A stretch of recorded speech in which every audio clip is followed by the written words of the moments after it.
Olá, o meu nome é Oséias Galeno, eu sou médico pneumologista, eu trabalho também com terapia intensiva no Hospital Sírio-Libanês e sou coordenador da pneumologia do Hospital Santa Marcelina. Bom, e dando um seguimento aqui às aulas solicitadas pelo Ministério da Saúde, coube a mim falar um pouco a respeito do manejo clínico do novo coronavírus na terapia intensiva. Essas recomendações, elas têm o intuito de serem úteis para os profissionais das áreas básicas de saúde, né? Claro que o manejo de pacientes, principalmente no âmbito da terapia intensiva, ele está cada vez mais suscetível a alterações com as novas publicações, com os novos estudos que vêm saindo, porque é uma área muito dinâmica, mas o foco da aula, ela tem por objetivo traçar metas, balizas, de um jeito mais básico, que seja acessível para um manejo geral inicial para todos os profissionais que vão se deparar com essa condição dos nossos pacientes que virão aí com coronavírus. Bom, então, aqui um caso clínico para a gente começar, só para poder ajudar na fixação. É um paciente feminino de 39 anos, que deu entrada com tosse, febre, há 6 dias, tendo evoluído com dispneia hoje. Lá no pronto atendimento, a paciente foi examinada, estava acordada, orientada, com a pressão normal, sem de frequência cardíaca, taquipneica e hipoxêmica em ar ambiente. Após a oferta de oxigênio no catéter nasal por 4 litros, essa paciente foi até 92, então uma hipoxemia relevante. No restante do exame físico não havia alterações. Então, se eu sou um profissional da atenção básica, se eu estou vendo esse paciente no atendimento no hospital de campanha, qual que vai ser a ideia, o que é que eu devo fazer com esse paciente, qual será a conduta e o que é que eu posso fazer no manejo clínico. Lembrando aqui que boa parte, a quase totalidade das recomendações, elas são baseadas nesse protocolo de manejo clínico para o novo coronavírus do Ministério da Saúde. Claro que eu vou enriquecer com alguns detalhes de outras sociedades médicas que geralmente estudam esse tipo de paciente na terapia intensiva. Bom, só lembrando, nesse protocolo de ministério, a gente estratifica os pacientes que vão ter uma síndrome grave, uma síndrome leve, melhor dizendo, onde vai ter doença não complicada, uma pneumonia sem complicações, ou ser manejado talvez numa unidade de internação ou até liberado para casa.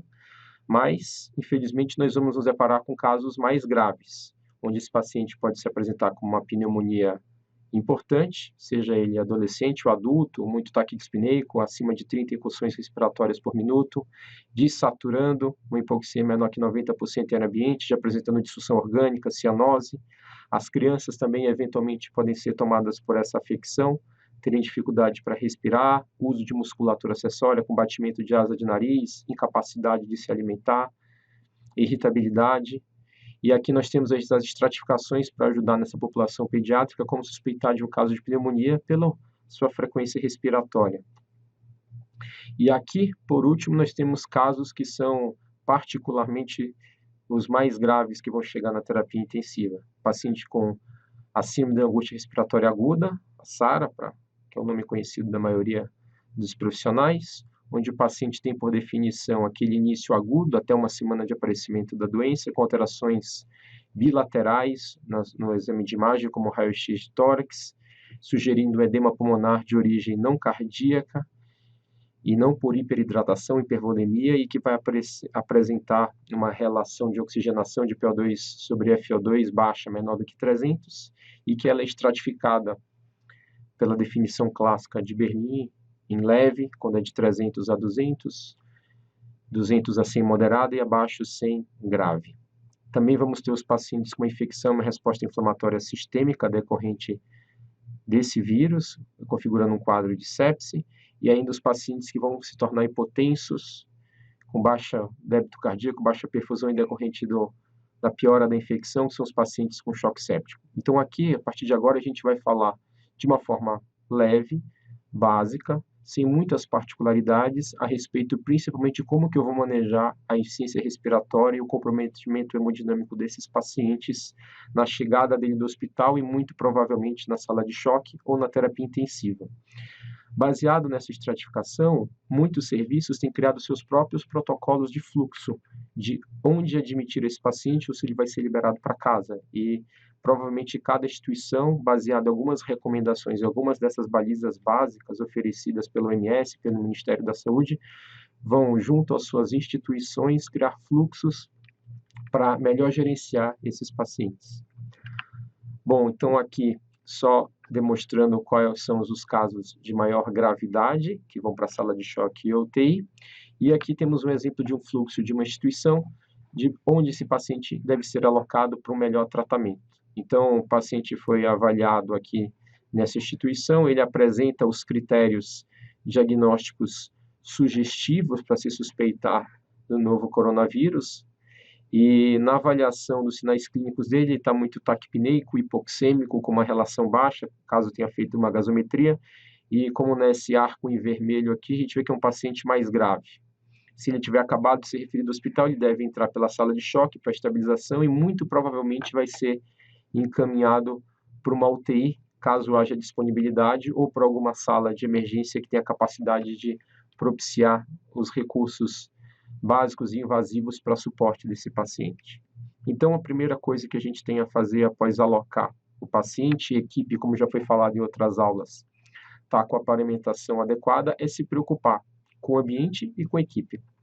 Então, lembrando que, preferencialmente, esses pacientes devem ser admitidos, se houver disponibilidade, em leitos isolados, que tenham pressão negativa. A gente sabe que não é a realidade da maioria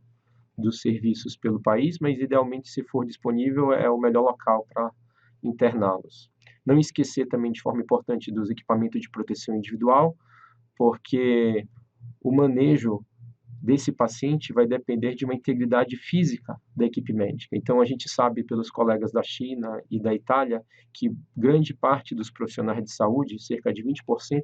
têm sido contaminados por essa afecção.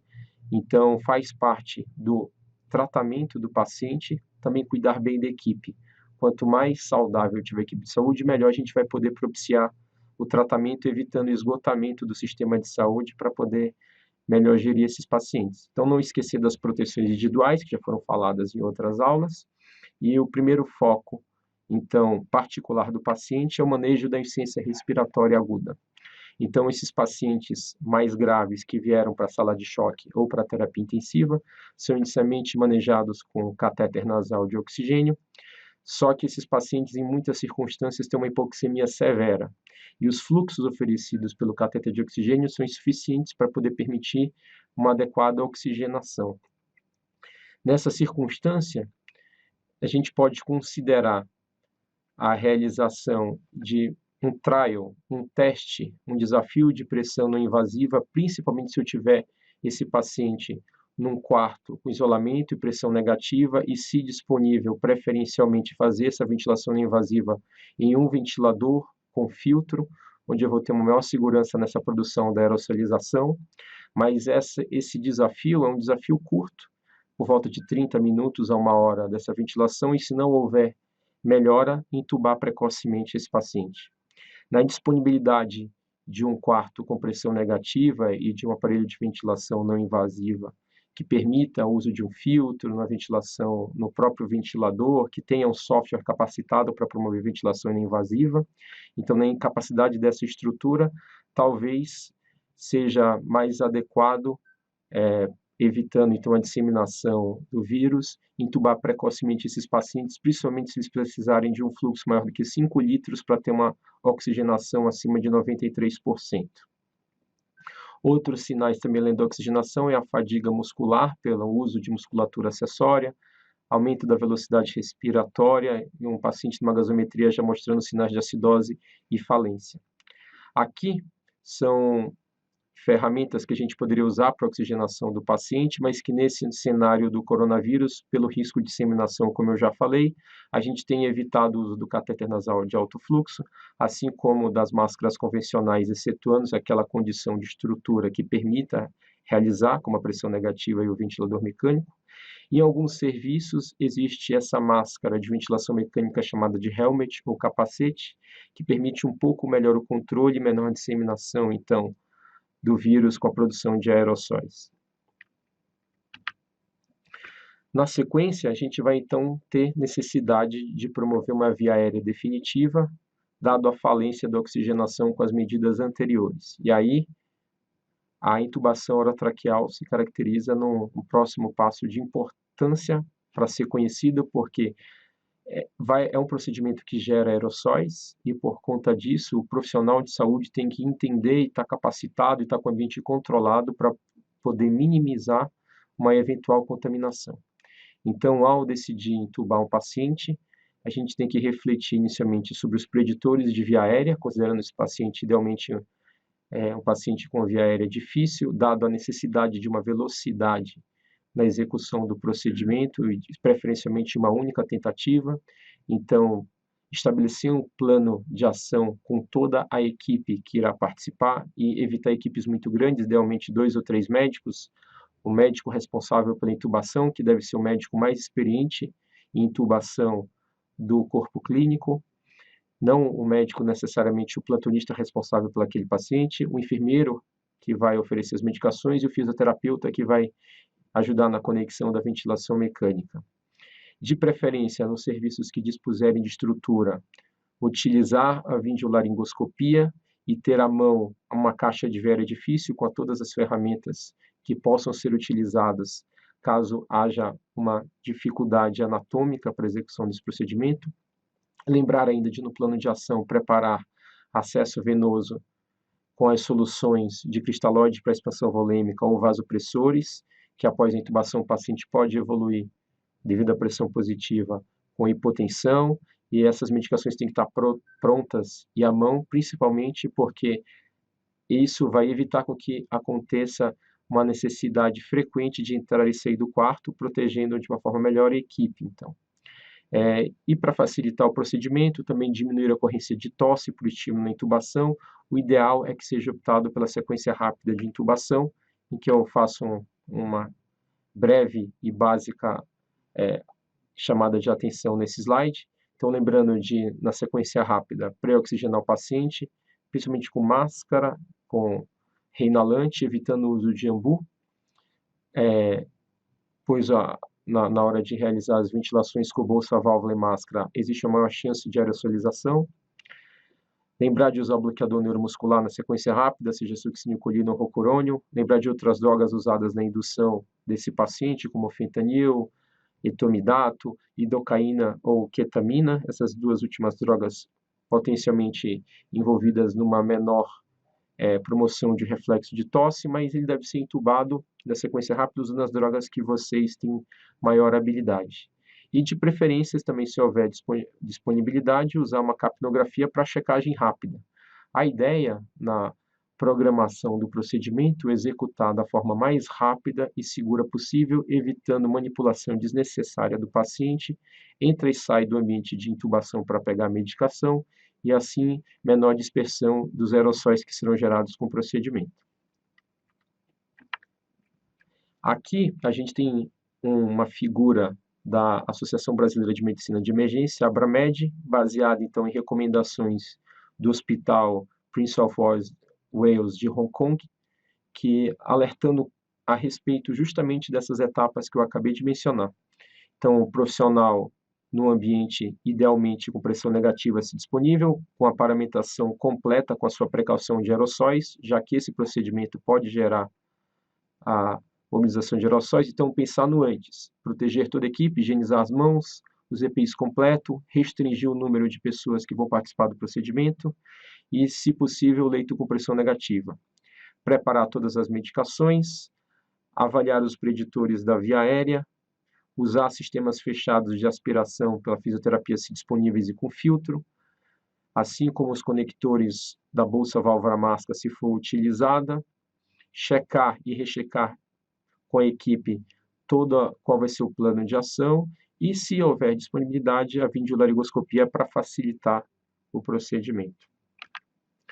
Durante, como é a dinâmica da equipe, ao iniciar, todo mundo saber qual é o seu papel e o que vai fazer, comunicação em alça fechada, todo mundo observando e tendo cuidado com a dispersão dos aerossóis, utilizar um médico mais experiente, como eu já comentei, para execução do procedimento, técnica com 2 mãos na hora de utilizar a reinalação ou a bolsa válvula máscara do paciente, e a sequência rápida de intubação conforme já orientado.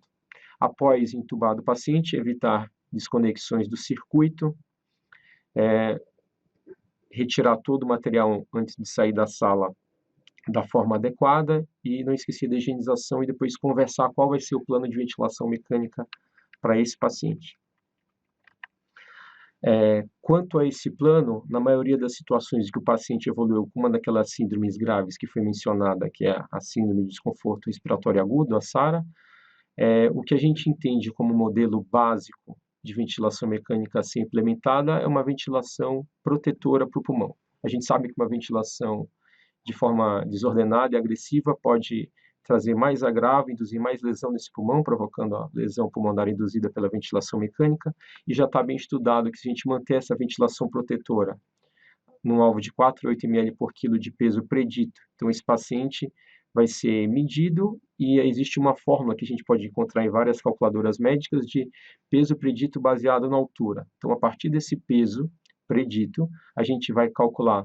no nosso ventilador um volume corrente de 4 a 8 ml, idealmente de 6 ml por quilo, limitando uma pressão de platô de 30 e uma pressão de distensão, que é a pressão de platô menos PIP, menor ou igual a 16, menor ou igual a 15,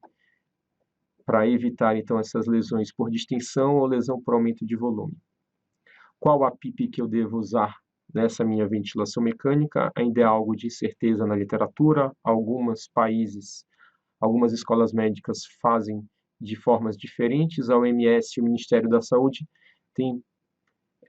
recomendado até então que essa PIP seja baseada na tabela de PIPs conforme o protocolo de ARDSNET, que é a mesma orientação da Organização Mundial de Saúde. Espaço para outras coisas, alvos empíricos, mini titulações de PIP, isso são alvos de incerteza ainda na literatura.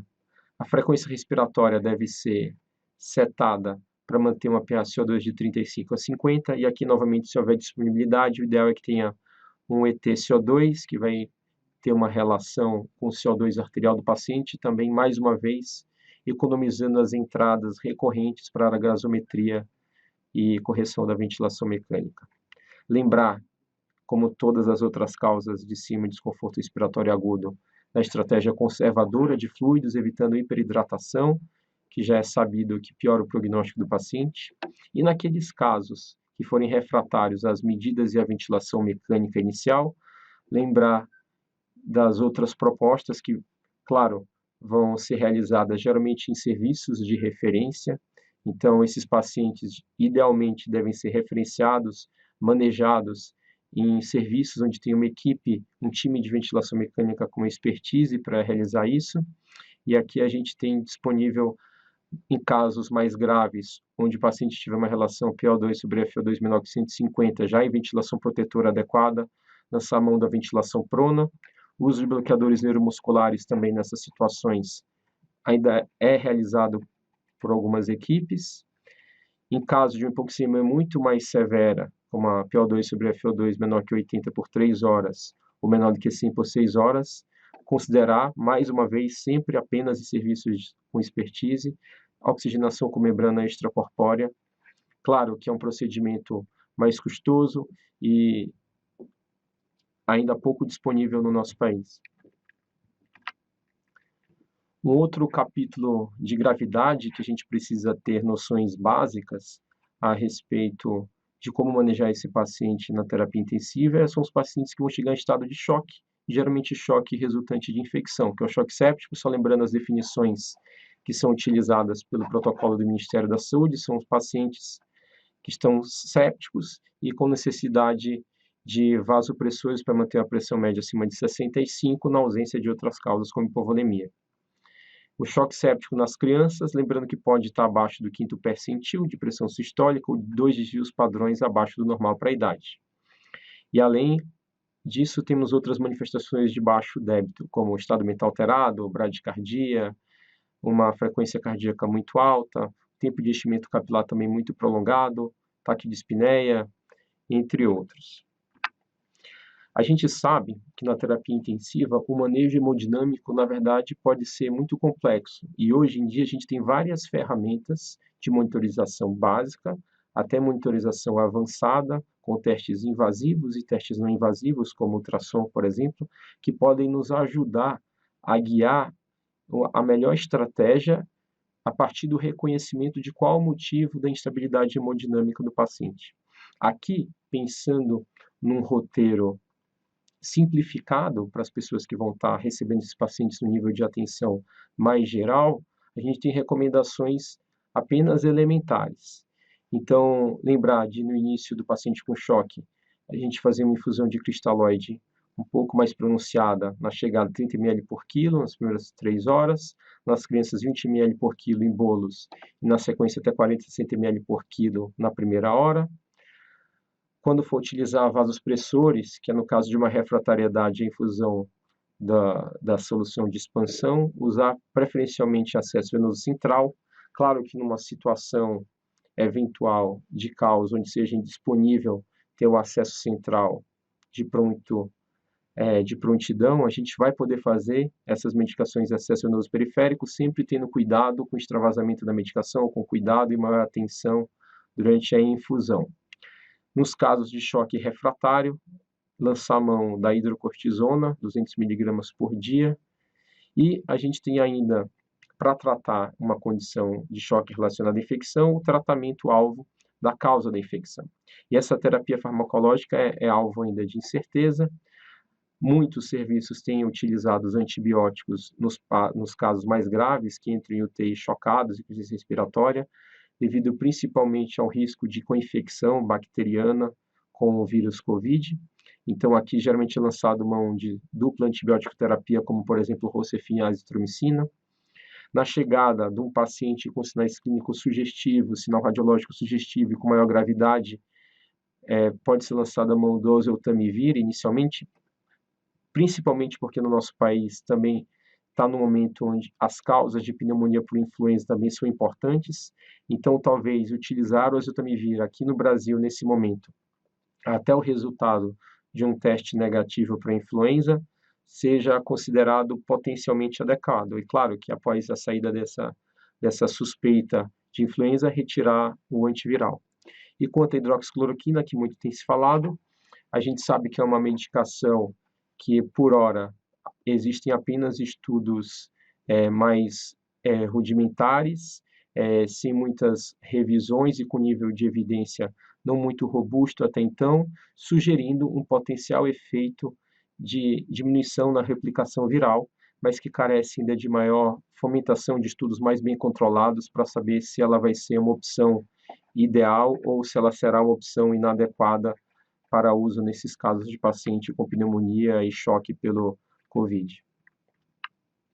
Aqui, só lembrando que esses pacientes, pela experiência italiana, pela experiência chinesa, são pacientes que demandam um tempo maior de internação no ambiente da terapia intensiva. Então, várias outras condições, assim como nos pacientes com outras causas de internação, devem ser levadas em consideração, porque elas podem impactar no maior tempo de internação na UTI, maior tempo de internação hospitalar, inclusive na mortalidade do paciente.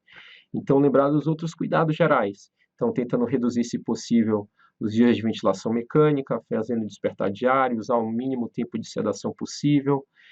ter os cuidados com os bundles e com a avaliação de delírio dos pacientes, cuidado com as conexões, também ter os protocolos de evitar infecção secundária, como pneumonia associada à ventilação mecânica. Cada instituição tem os seus protocolos, geralmente relacionados a como deve ser a higiene desses pacientes, desde a limpeza da cavidade oral, que tipo de tubo orotraqueal pode ser disponível para tentar evitar a ocorrência de pneumonia associada à ventilação mecânica.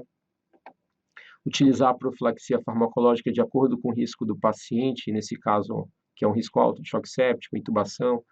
para a profilaxia de trombose venosa profunda.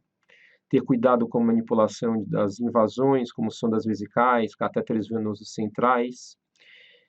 Lembrar do decúbito para evitar a ocorrência de escaras e assim aumentar a infecção. E assim como a proteção gástrica que se faz necessário nesses pacientes mais graves. Assim que esse paciente atingir a estabilidade clínica, a menor hipoxemia, nível neurológico adequado, uma macrohemodinâmica adequada,